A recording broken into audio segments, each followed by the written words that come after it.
Well, friends, I wanted to start today looking at our schedule rather than doing a meditation and then doing the schedule. I thought maybe that was breaking or break the mood. So as you may have seen in my email, I have a rotator cuff surgery coming up on November 5th.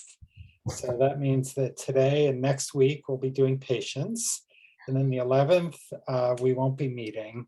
And then the 18th, I had planned this on being a day where we wouldn't meet because there's a wonderful event at the same time. It's called Musar and the Work of Racial Justice, co-facilitated by David Jaffe, who wrote the IJS Musar curriculum that we were using for most of this year. And then the following week is Thanksgiving, so we won't be meeting then. And then we'll be back in December for Enthusiasm. I just want to share also the November 18th event. It's called Taking Space, Seeding Space, Subverting Racial Dynamics with Anava Humility, which is, as I said, David Jaffe and also Yehuda Webster.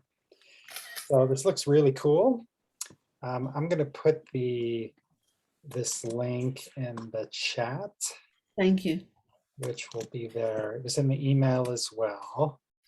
But, it's free. And so, if a number of us go, we'll see some familiar faces there as well. Okay, so now what we will do is we'll start with our meditation. Hey, Bonnie, Joanne, nice to see you. Harry, nice to see you. So if any of you were coming late hoping to miss the meditation, I'm sorry to disappoint you. We didn't. We're going to do the meditation now. So please get comfortable in your seat and close your eyes. And take in a deep breath through the nose and hold. And exhale through the mouth and hold. And again, inhale through the nose and hold. And exhale through the mouth and hold. If thoughts should come into your head, just observe them and let them go. Like watching a car move past on the road. Now is not the time for solving problems or for planning. Right now, all you need to do is inhale through the nose and hold. And exhale through the mouth and hold.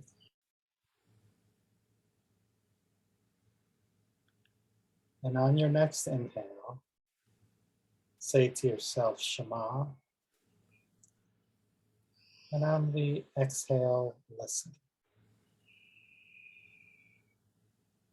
Shema. Listen. In Shema, we're listening deeply, without judgment, without offering advice. In Shema, we are listening with an open heart. Shema. Listen.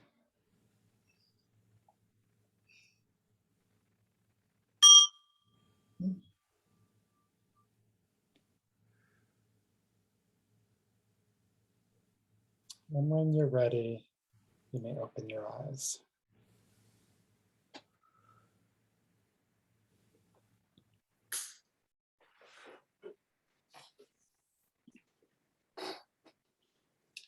Well, from this place of openness, as we begin to open the door on patience, our initial question is, when and where does your patience get tested?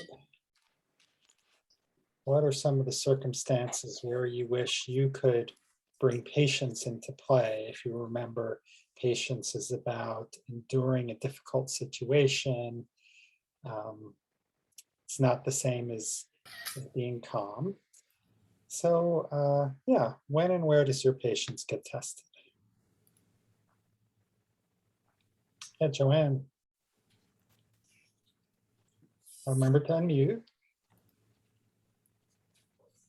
For example, today, I started getting emails from different people in the sisterhood because we're planning an event, and we have a meeting next Tuesday at 1:30. And some of the things were, yes, relevant. I have to look into this. I have to look into that. I have to make phone calls.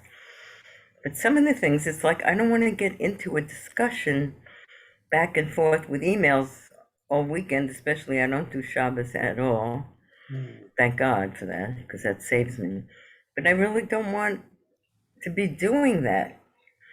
This one has this question, the other one has actually the same question. So I guess I suppose I can answer them both. But yeah, I took care of that, but it's like so I lose patience with that. And Getting peppered with emails is one thing that tests you. Thank you, Joanne. yeah, I can't keep up with them either. Thank you. Who else would like to share? Yeah, Nancy. Yeah, I think patience has always been my bugaboo. And I think there's been something in the universe and the divine. And I really hand it to you, Greg, and this wonderful group of people, and learning and just kind of opening up my heart even more. And my patience wears really thin when I realize others are not like me. And what I mean by that is I'm really, really organized and I get back to people immediately, and I expect the same. And I've had a lot of little things happen around my house now. My condo's finished, but other things around my house. And just sending it out there and thinking, you know what? These people came by. It was a pleasure to meet them. Have patience, and it's not on my time schedule. They have things in their world that they're attending to also. And it has worked wonders. And I almost cried one day as I was getting an email from my plumber that he actually gave me my receipt. My handyman gave me my receipt. It wasn't on my time schedule, but it was there. Mm. And it has been so important to me. And that's why I wanted to share it, because to realize and give the universe, it's up to you. I know I'll get it sooner or later, but thank you for being a part of my life. It's been an amazing transformation. Oh, thank you so much for sharing that, Nancy. That's wonderful. And it reminds me of a story, an interpretation of the story of the golden calf, where you remember Moses went up on the mountain and he said he was going to be gone for 40 days. And after 40 days, he wasn't back, and the people panicked. And they created the golden calf, which is one of the greatest sins in the Torah. And the Musar masters teach us is if they had exercised a little bit more patience and just waited a few more hours, he would have been there. And that's kind of what your story reminds me of, Nancy, where you've just taken that extra couple of hours and had a real open-hearted experience as a result, and averted a lot of personal frustration and that sin of the calf really damaged and ruptured the relationship between the children of Israel and the Israelites and God. So when we lose patience like that, it can lead to relationship ruptures as well. So that's such a powerful example. Thank you for sharing that. Yes, Harry. Yes. Can you hear me? I can, yeah. I want to share a little story on patience. I went to a Jewish men's retreat in Connecticut last weekend, and we separate in different mishpacha groups, they're called, about 10 men in a group.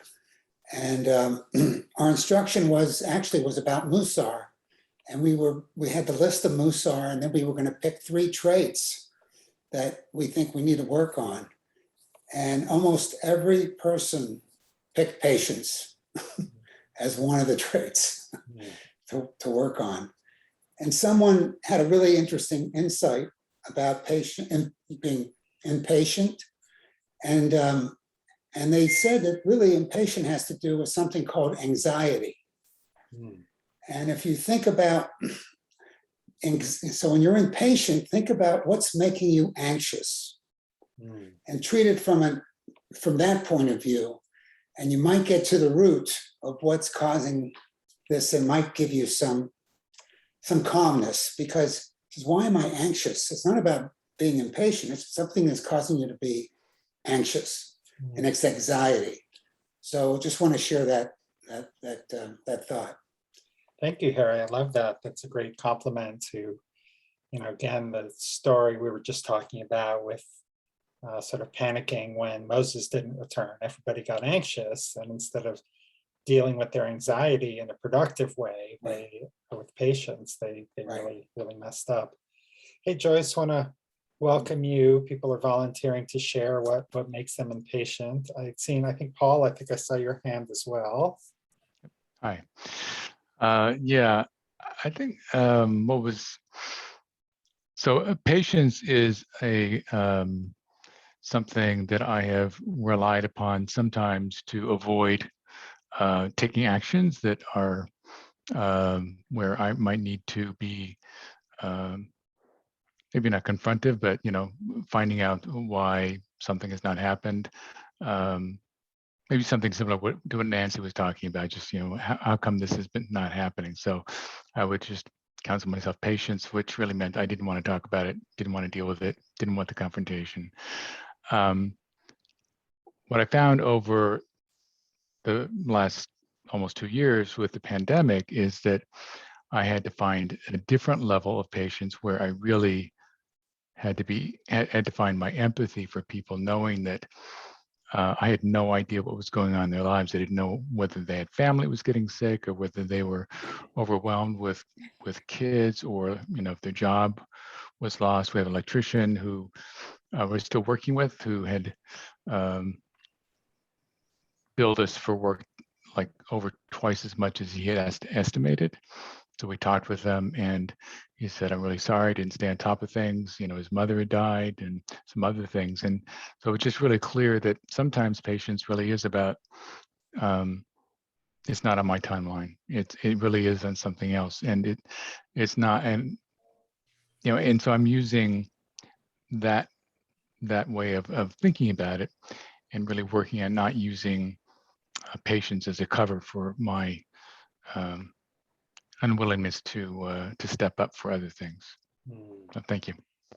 Thank you, Paul. Thank you for sharing that. Would anyone else care to share? Karen, yes. I feel that when I am with another who is impatient, that it can very easily fuel others to join in that intensity.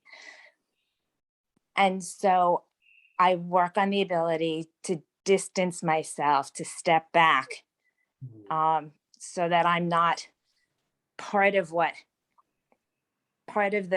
fire that burns the wick, part of the fuel that burns the line. It's definitely helpful for me, and sometimes it helps to reduce the intensity of the situation. Thank you for That's sharing that. my Karen. way of being patient.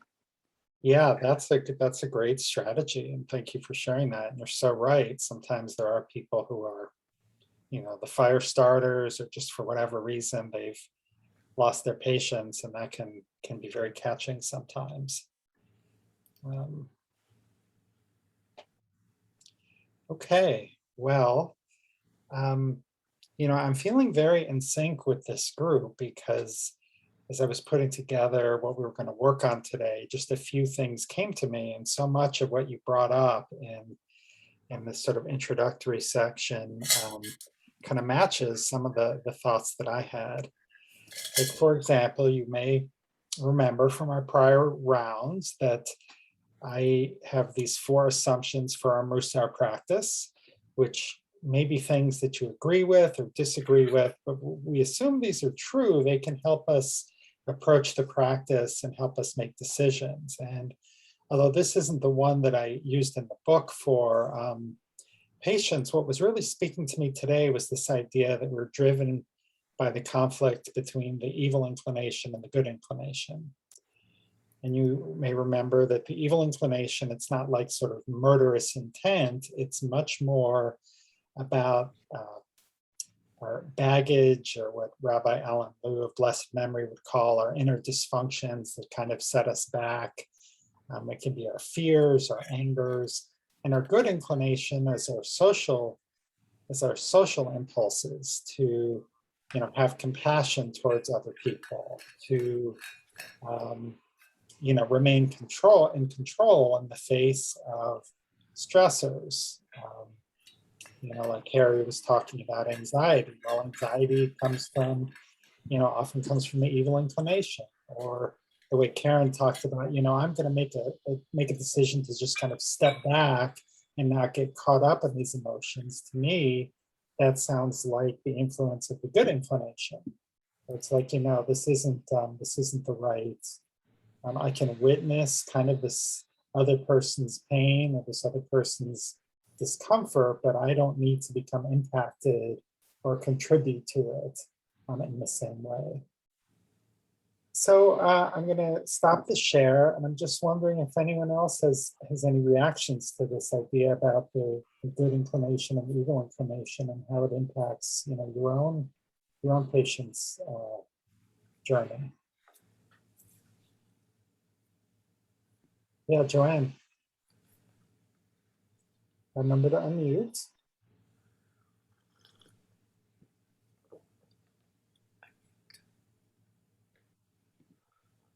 Joanne, please unmute. We don't hear you. No, I read today that this woman was arrested. Her plane to California from New York was rerouted to Denver, where she was arrested because she wouldn't listen to the steward or stewardess to, buckle up, make sure your seatbelt's on, blah blah blah, and started punching her. And I mean, people, and they said so many people, like thousands of people this year, have like gone crazy and mad in this kind of situations, on airline planes and in stores, to retail people, like it's not the fault of the employee that, you're required to wear a mask. That's the rule, and these people, I guess we used to call them wilde chayas, and it seems like there's a thing that some people think that it's a free for all, and if you don't do it my way, I have a right to lash out. And so to me, that's the evil inclination taking over. Yeah, absolutely. Thank you. So Karen. When you talk about the evil inclination and the good inclination, that makes it clear that patience is a choice. And anything that is a choice, if I decide what my choice will be, I try to make it a habit, which means finding ways to practice it or use it so that if a situation gets difficult, I'm able to reflexively act that way. And what brought that up was the story about what happened on the airplane. If someone was able to practice patience as their choice, they might not have been so quick to act out, is my thought based on what you shared.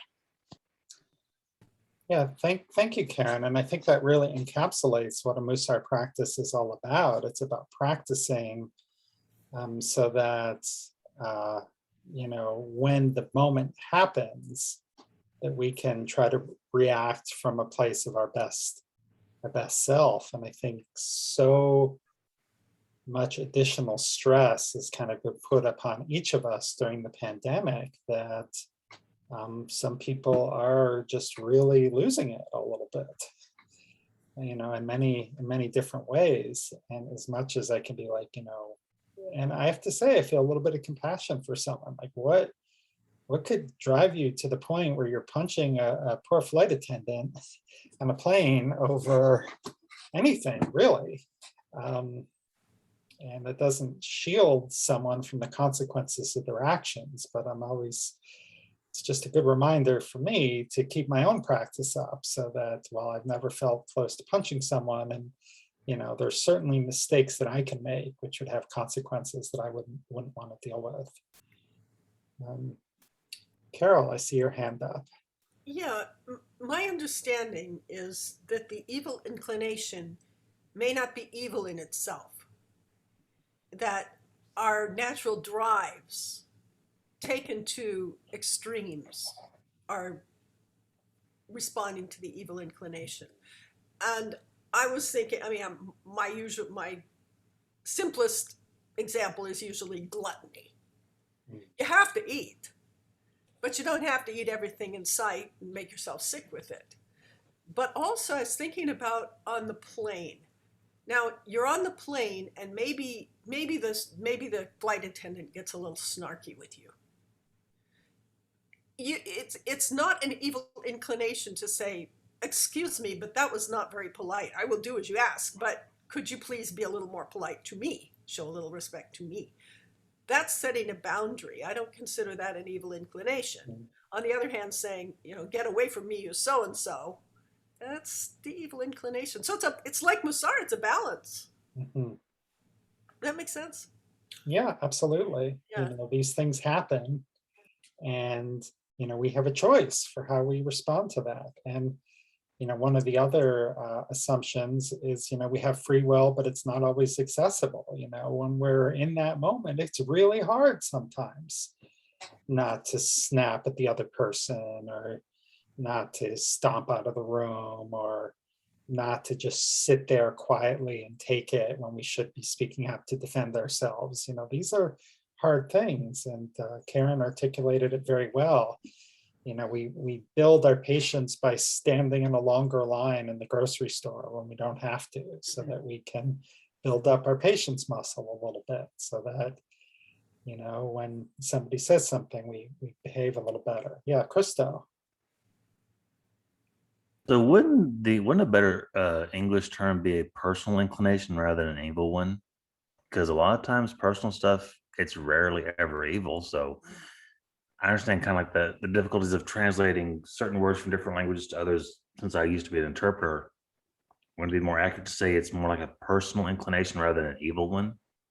It'd be a bit more. Yeah, there's a lot of different ways to translate it. I've heard it like the hostile impulse. I mean, there's other ways. I like the hostile impulse and the good impulse better than evil, but since when I wrote the book, I used evil inclination and apologized for it a lot. I continue to use it just for consistency, and there it is. It's a good book. It's always on my shelf with my other Musar texts. I still refer to it often. I'm glad I have it. Thank you. Cool. Glad it's helpful. Okay. Yes, if if we were in person, if people brought, a copy of my book, I'd give you like a free Hershey's Kiss or something. But since we're here, we'll just have to, get a. But only one, because too many Hershey's Kisses, and that's the evil inclination. Then we'd get in gluttony. I'd be begging you to take them, otherwise I'd eat them all on the drive home. So I can relate. So great emails and text messages we'll have to do for now, right, Mr. Greg? yeah, that's right. That's right. Okay, let's go a little bit deeper here.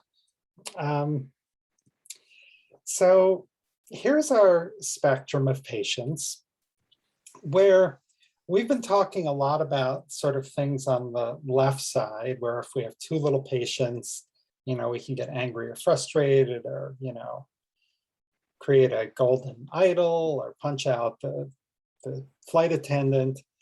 But there's another side to patience too, which is too much patience can also get us into trouble by being inactive or fatalistic.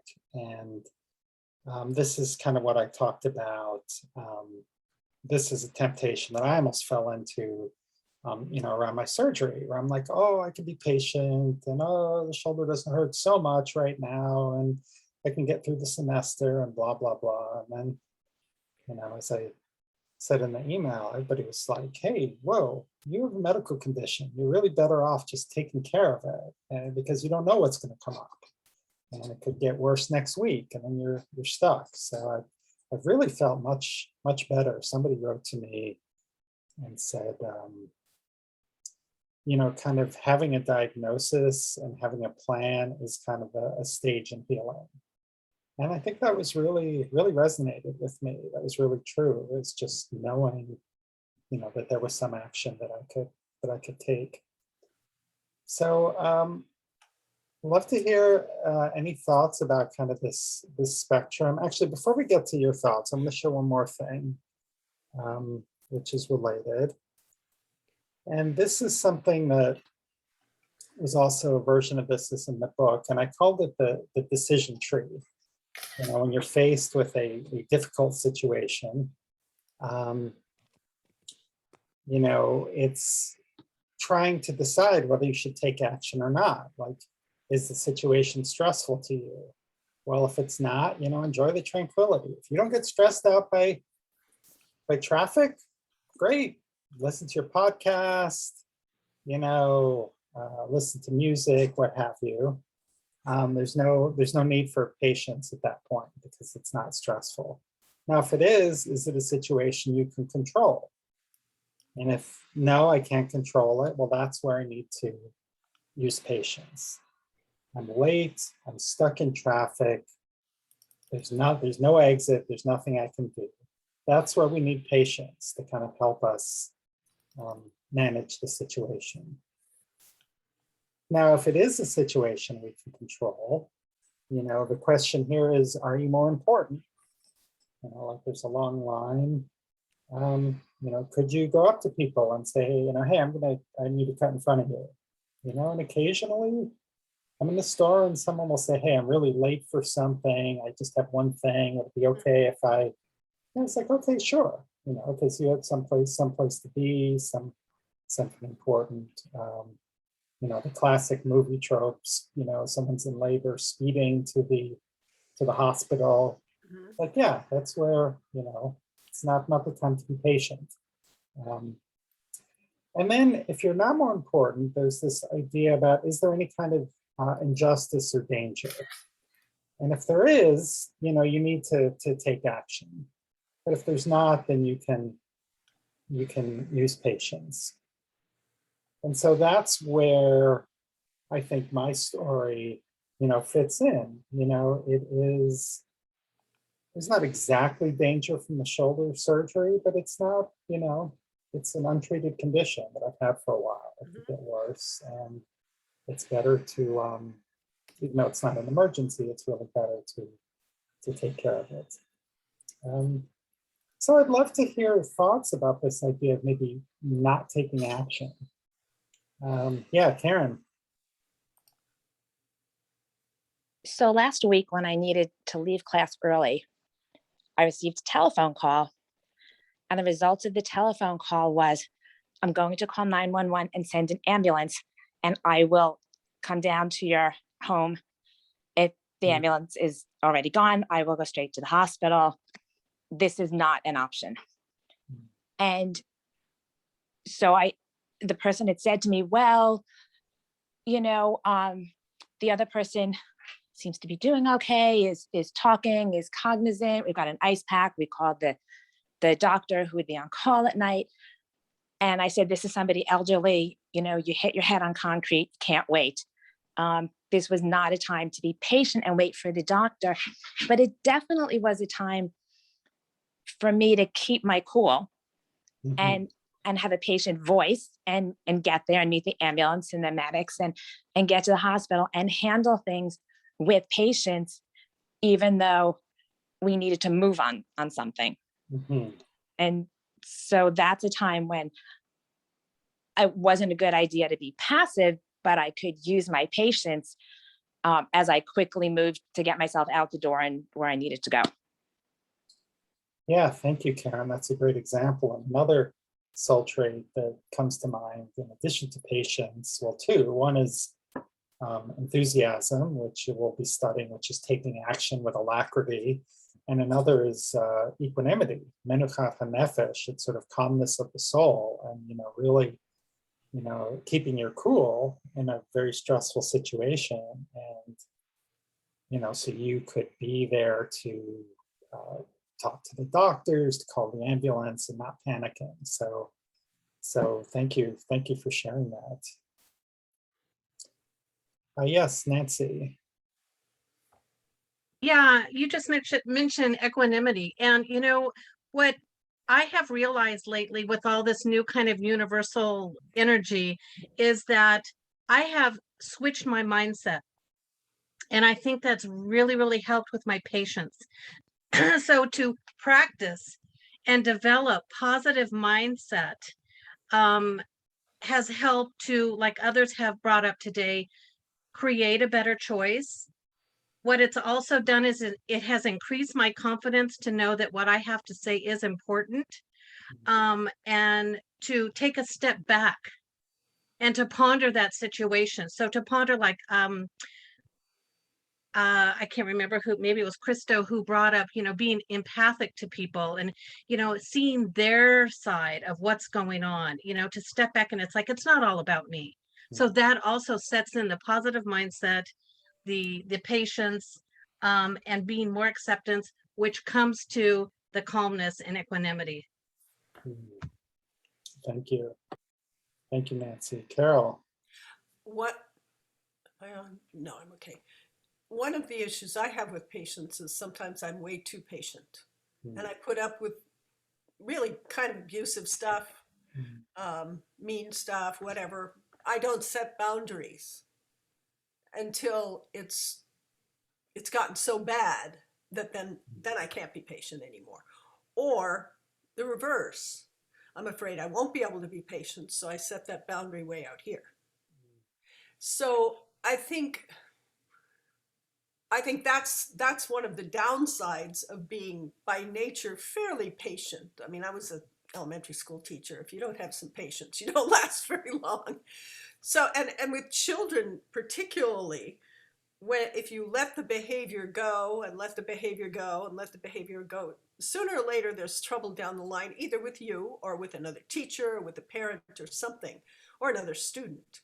So you have to be patient enough to assess a situation, but you have to also be willing to act so that it doesn't get out of hand. Otherwise, that's just unhealthy for the child if you continue to do that as well. So anyway, thank you. Thank you, Carol. And that's an important reminder that in some situations we could be really in balance for patients, and in others not. And that's also true for certain for many soul traits. There's certain, it's kind of an interaction between our spiritual balance and particular situations. Harry, did I see your hand? Yes, I think this has been a good conversation.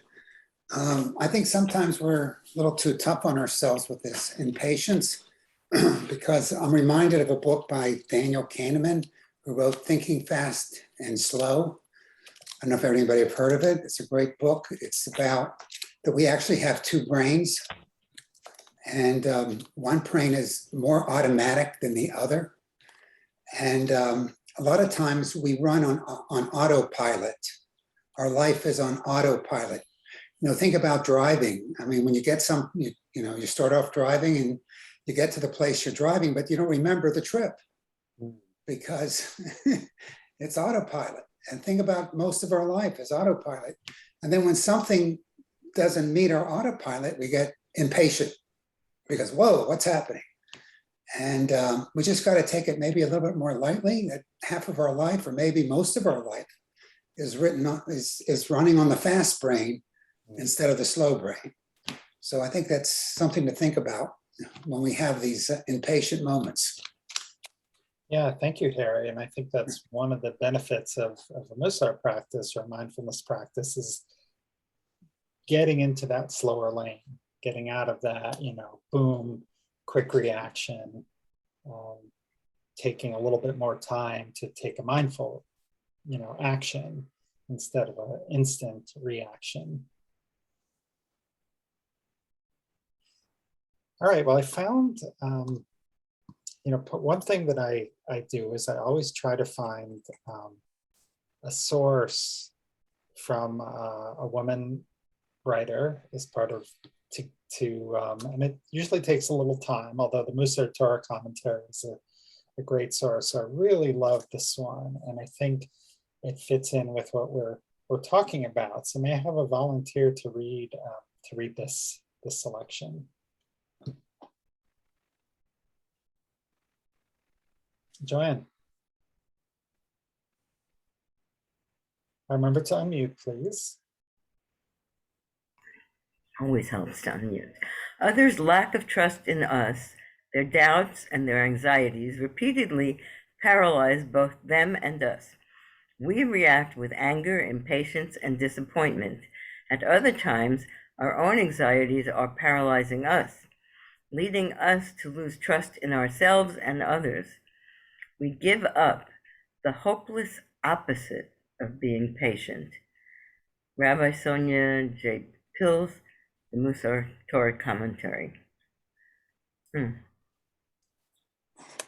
so I also have a question here. I'm going to put all of this in the chat so we can see each other and also see the text. So Rabbi Piltz, what is the point she's making here? Or what's something that stands out for you in her teaching? Can you put it back up? Yeah, I put it in the chat. I don't know if you can access that. But Yes, okay, thank you. sure.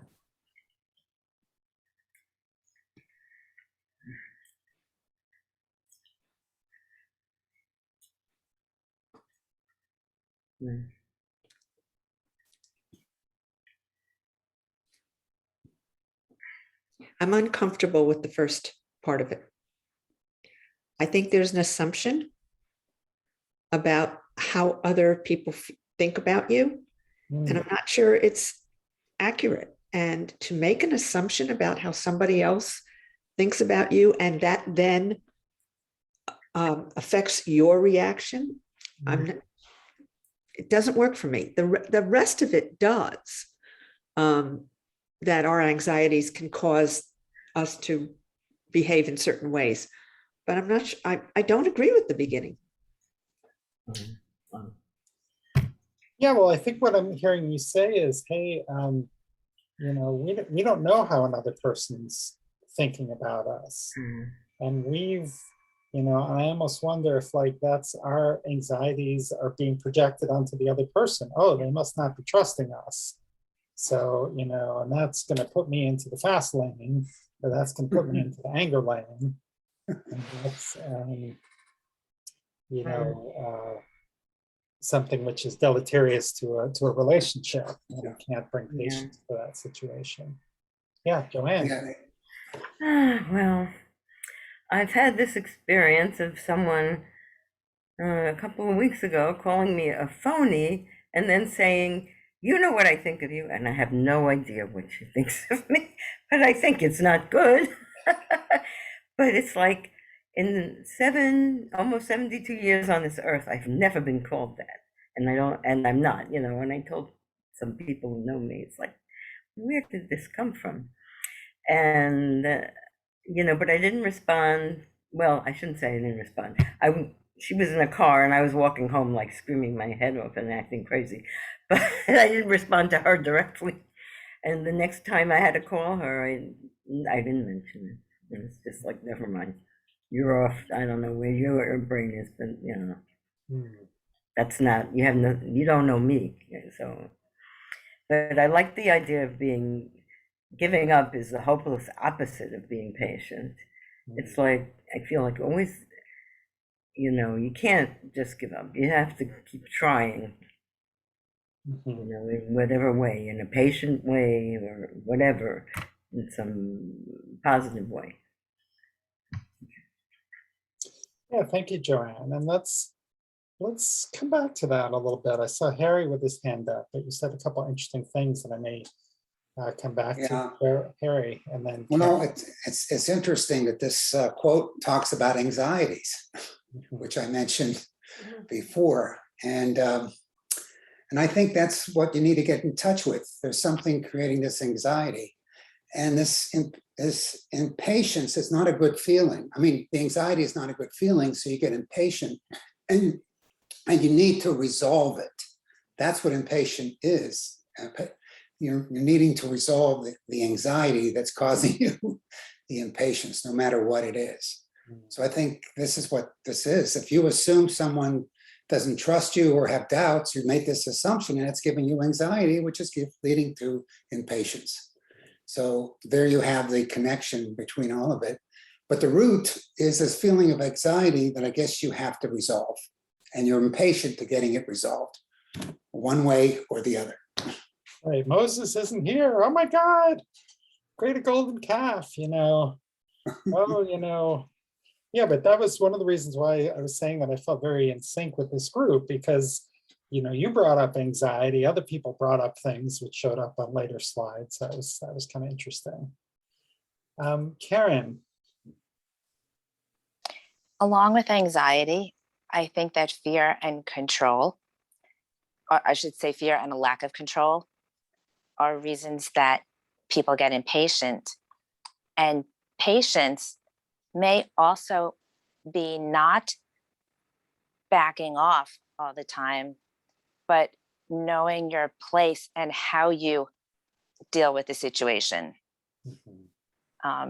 Not dealing with the situation.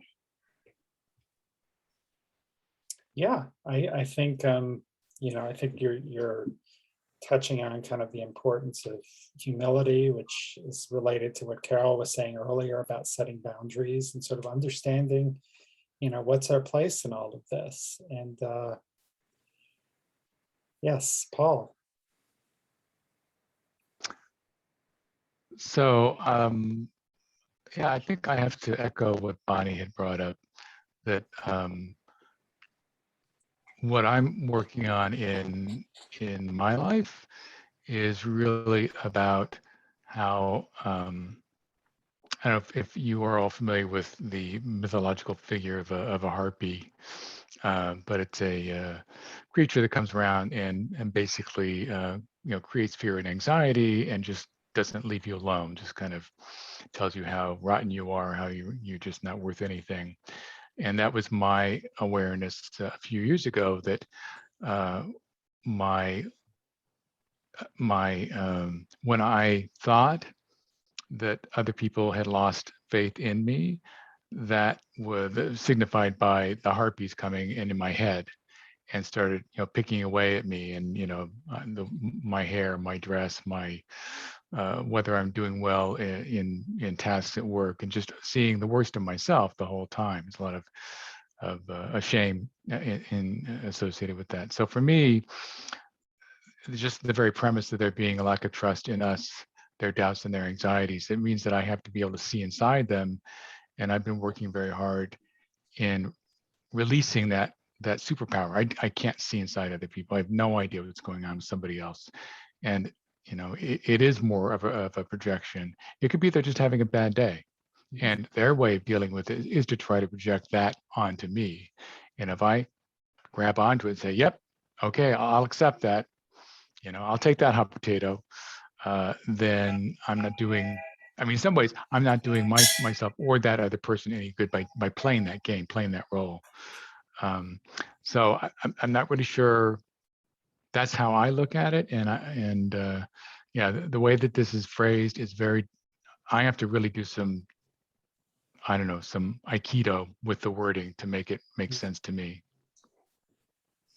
So Well, thank you. thank you so much, Paul, for sharing that story. And as with all Jewish writings, we don't have to agree with everything that we read. And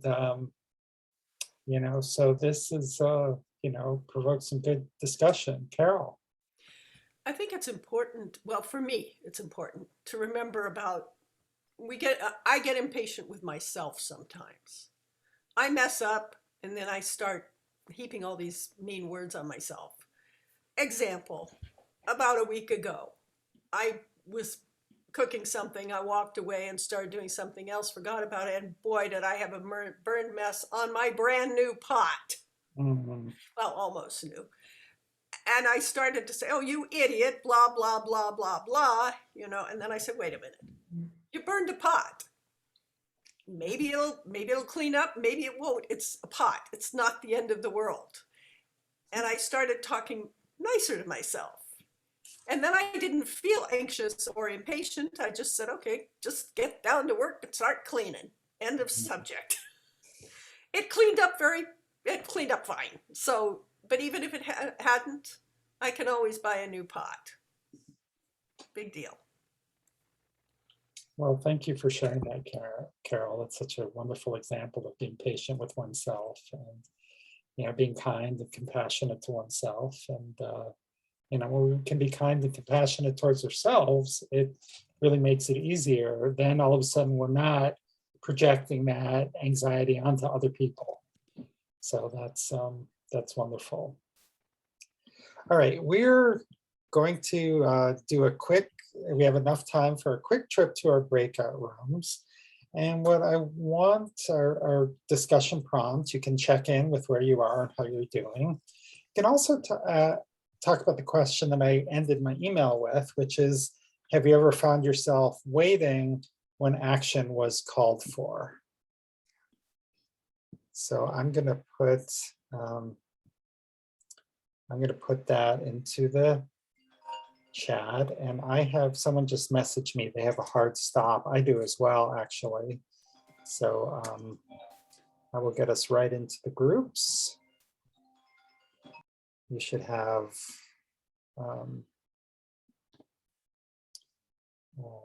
please join this group up.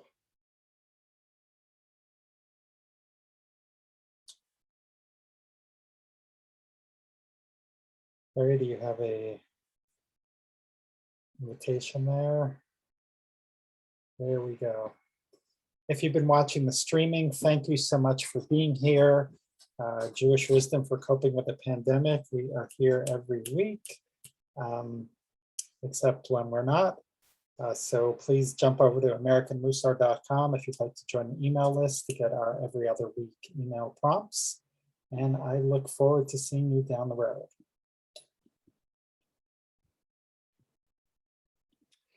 Hello, everyone. Welcome back. Would anyone care to share?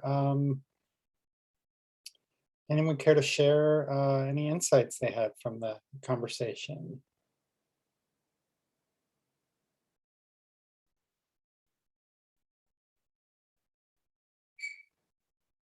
Not any major insights. Regrettably, just smoozed with Joanne for a little bit and caught up with her for a while to see how things have been. Good. Just visited, so it was pleasant as always. Nice. Joanne knows that too. She knows it's true. And yeah, and I think, just talking about how, patience, it's like always a challenge to increase our patience and our reactions, or, how we react to people around us. And as long as we keep trying, I think, that's a good thing. Yeah, absolutely. Thank you. I saw Harry's hand, and maybe Carol and I shared the same impatience about the Attorney General still waiting to indict Steve Bannon. It's been over a week and we're still waiting. It's unbelievable. But hopefully it'll come up. It'll come up soon. Yes, we may not all share that impatience, but it sounds like you two do. Yeah. Okay. The Excellent. the Karen. Nancy and I used surgery as an example. And if it is really suggested that someone has surgery and a person says, no, not yet, I'm putting on the brakes, that may not be passivity. That may be taking a closer look and seeing if there are other steps that can be done prior to that.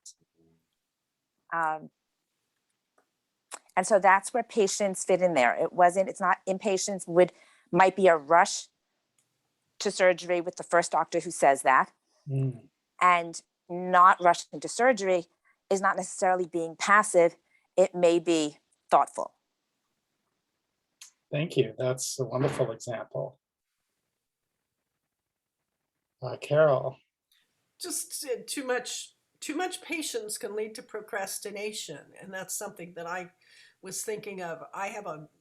After my last visit to a medical person, I had kind of a laundry list of appointments I needed to make, and I could not just do them all at once. I'm like, no, I'll do this one today, that one tomorrow, that one on Monday. But I did put some of them off. Now I've got them all pretty much set up, but I realized, I mean, that is really around anxiety. It's totally, which, is what, was it? Was it Paul that said that about anxiety, or I think Harry? it was Harry who first brought that up. Yeah, that's definitely around anxiety. And I think a lot of procrastination is around anxiety. Thank you. Okay, I saw Paul with your hand up. We're doing a good speed round here. Paul, if you could unmute, please. There we go. It's supposed to do it automatically, sorry. So, yeah, I found myself waiting when action was called for. I talked about how I sometimes am trying to wait for the perfect moment so that it'll be the perfect action that I'm taking. And I used the example when I was talking with Jan about, I'm staying with my mom right now, I'm visiting her, and I got up from having worked for the day, and which was on East Coast time, which is why it was early in lunchtime. She woke up, and I was thinking, well, maybe I'll make something to eat, maybe I won't. Gosh, what am I going to do? I knew I wanted to eat, but I was nervous for some reason about making something for her. And after a while, I realized it's just silly. Just do it, and then if you didn't want to eat it, we'll put it in the fridge. So that was one of those where, is this the right thing to do, or is this not the right thing to do? It just sometimes it makes a mountain out of a molehill, so to speak. Thank you, Paul. Okay, well, on that note, let's all close our eyes. Once again, take in a deep breath through the nose and a slow, relaxing exhale through the mouth.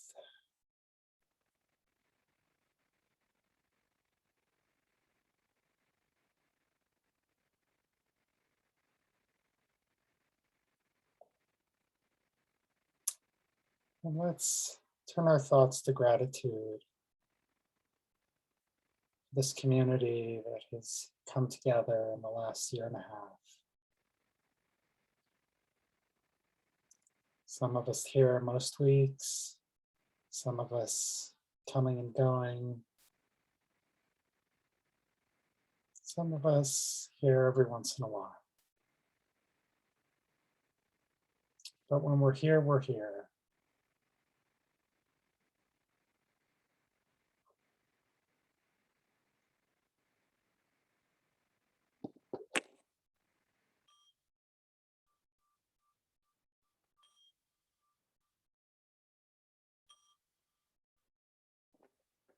When you're ready, you may open your eyes.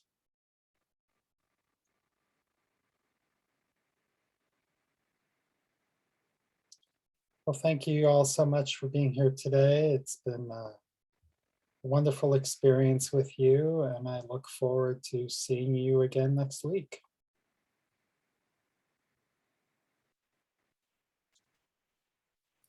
Early Shabbat Shalom. And thank you, Greg. You're very welcome. Thank you, Greg. You're welcome. You're a great group. This is Thank truly, you also. Take care. it's Bye. really a sacred community. Everyone. Yeah. Okay, thanks. Bye. Bye.